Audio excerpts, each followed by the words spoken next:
السلام علیکم ورحمۃ اللہ وبرکاتہ۔ ناظرین کرام، آج کے درس کا موضوع ہے روزہ نہ رکھنے والوں کا فدیہ کیا ہے۔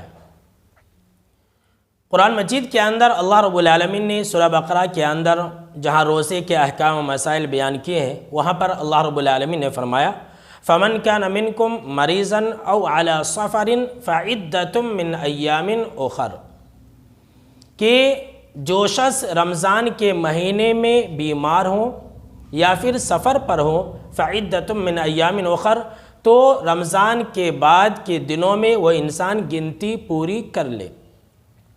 ناظرین کرام، رمضان کے دروس میں آج کا جو درس ہے یہ بہت ہی اہم ہے کہ مریض اور بیمار کے احکام مسائل کیا ہے۔ یعنی کہ وہ بیمار، دیکھیے بیمار دو طرح کے ہوتے ہیں۔ ایک وہ بیمار جو وقتی طور پر بیمار ہوں، یعنی رمضان کے مہینے میں وہ انسان بیمار پڑ گیا، 10 دن بیمار تھا، تو وہ انسان کیا کرے گا؟ وہ انسان جتنے بیماری کے دنوں کے روزے چھوٹ گئے ہیں، رمضان کے بعد وہ انسان گنتی پوری کر لے گا۔ یعنی اگر 10 دن رمضان کے دنوں میں بیماری کی وجہ سے چھوٹ گئے تھے تو وہ انسان رمضان کے بعد وہ 10 دن پوری کر لے گا۔ اس کے بعد دوسرے بیمار وہ لوگ ہیں جو ہمیشہ بیمار رہتے ہیں، جن کے شفا ہونے کی کوئی امید نہ ہو، یعنی وہ ہمیشہ ہی بیمار رہتے ہیں، کبھی بھی وہ انسان ٹھیک نہ ہو سکے۔ ایسے بیمار کا کیا حکم ہے؟ ایسے بیماروں کے روزے کے بارے میں شریعت کا کیا حکم ہے؟ اسی طرح سے وہ لوگ جو بڑی عمر کے ہو گئے ہیں، یعنی کہ بوڑھے مرد اور بوڑھی عورتیں، بوڑھی خواتین، ایسے لوگوں کے روزے کا کیا حکم ہے؟ ناظرین کرام، آج کل دیکھا یہ جاتا ہے کہ جو بوڑھے لوگ ہیں، جو بوڑھی عورتیں ہیں، وہ تو روزہ رکھتے ہیں، لیکن جو نوجوان ہیں طاقت رکھنے کے باوجود بھی روزہ نہیں رکھتے۔ ایسے لوگوں کو اللہ رب العالمین سے ڈرتے رہنا چاہیے اور خوف کھانا چاہیے اور شرم کرنی چاہیے، جو ہٹے کٹے اور نوجوان ہو کر کے بھی روزہ نہیں رکھتے، جبکہ آج کل کے بوڑھے لوگ روزہ رکھتے ہیں۔ خیر، ایسے بوڑھے جو بہت زیادہ ہو گئے ہوں، یعنی بہت زیادہ عمر ہو گئی ہو جن کی، چاہے وہ مرد ہو یا خواتین، ایسے لوگوں کے روزے کا کیا حکم ہے؟ تو حاکم کی یہ صحیح روایت ہے، ابن عباس رضی اللہ تعالی عنہما راوی حدیث سے کہتے ہیں کہ جو وہ لوگ جو بڑی عمر کے ہو گئے ہیں، چاہے مرد ہو یا عورتیں، ان کے لیے روزہ معاف ہے، اور ایک روزہ کے بدلے ایک مسکین کو کھانا کھلا دینا ہے۔ ایک روزہ کے بدلے ایک مسکین کو کھانا کھلا دینا، اور یہی حکم ان لوگوں کے لیے بھی ہے جو ہمیشہ بیمار رہتے ہیں، چاہے مرد ہو یا عورت۔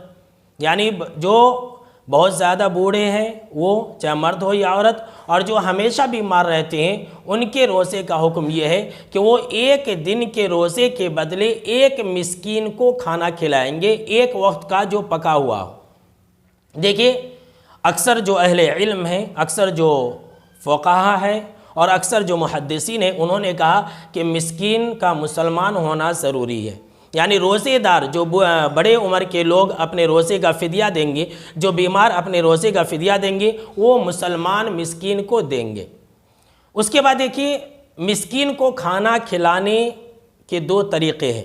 پہلا تو یہ ہے کہ پکا ہوا کھانا پیٹ بھر کر کے ایک وقت کا مسکین کو دے دیا جائے، یہ پہلا طریقہ ہے۔ دوسرا طریقہ یہ ہے کہ ایک روزہ کے بدلے ایک مسکین کو اناج دیا جائے۔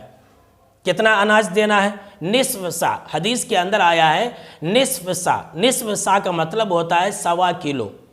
1.25 کلو کا مطلب کیا ہوا؟ اگر 30 روزے کا حساب ڈالیں گے تو تقریباً 30 پر 7 37 کلو 500 گرام، یعنی کہ 500 گرام زیادہ ملا لیجئے، 38 kg ہوتا ہے۔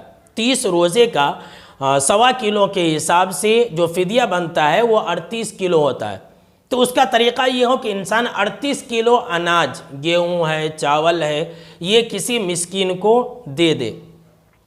اب دیکھیے، جو دینے کا طریقہ ہے ناظرین کرام، وہ یہ ہے کہ ہم آیا ایک روزے کے بدلے ہر دن، یعنی رمضان کے مہینے میں ایک ایک مسکین کو کھانا کھلا دیا کریں، یا ایک ایک مسکین کو ہم اور آپ 1.25 کلو اناج دے دیں۔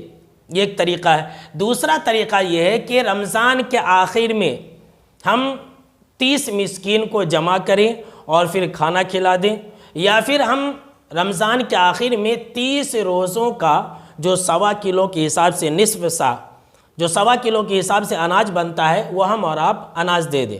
بہت سارے لوگ ایسا کرتے ہیں ناظرین کرام کہ وہ جو فدیہ ہے وہ رمضان کے شروع ہی میں 30 روزے کا ادا کر دیتے ہیں۔ یہ غلط طریقہ ہے، یہ شریعت کا طریقہ نہیں ہے۔ یہ تو وقت سے پہلے ہو گیا، کبھی رمضان کے روزے بھی نہیں رکھے اور اس سے پہلے ہی فدیہ ادا کر دیا، لہٰذا وقت سے پہلے ہم اور آپ فدیہ نہ دیں، وقت کے بعد جیسے ہی رمضان کا مہینہ ختم ہو فوراً دے دیں۔ اور اس میں تاخیر بھی درست نہیں ہے، یعنی کوئی انسان شوال، ذوالقعدہ، ذی الحجہ بہت بعد میں 4 مہینے کے بعد 6 مہینے کے بعد فدیہ دے، تو ایسا بھی نہ کریں، جیسے ہی وقت ہو فوراً دے دے۔ اس کے بعد ناظرین کرام آخر میں جو سب سے اہم بات ہے وہ یہ ہے فدیہ ہم اناج ہی دیں، یہی شریعت کا حکم ہے، لیکن ہم اور آپ روپیہ پیسہ نہ دیں بلکہ اناج دینا یہی ہمارے لیے بہتر ہے۔ تو یہ تھے احکام و مسائل ان لوگوں کے بارے میں جو لوگ روزہ نہیں رکھ سکتے۔ اللہ رب العالمین سے یہ دعا ہے کہ اللہ ہم کو اور آپ کو سنتوں پر عمل کرنے کی توفیق عطا فرمائے۔ السلام علیکم ورحمۃ اللہ وبرکاتہ۔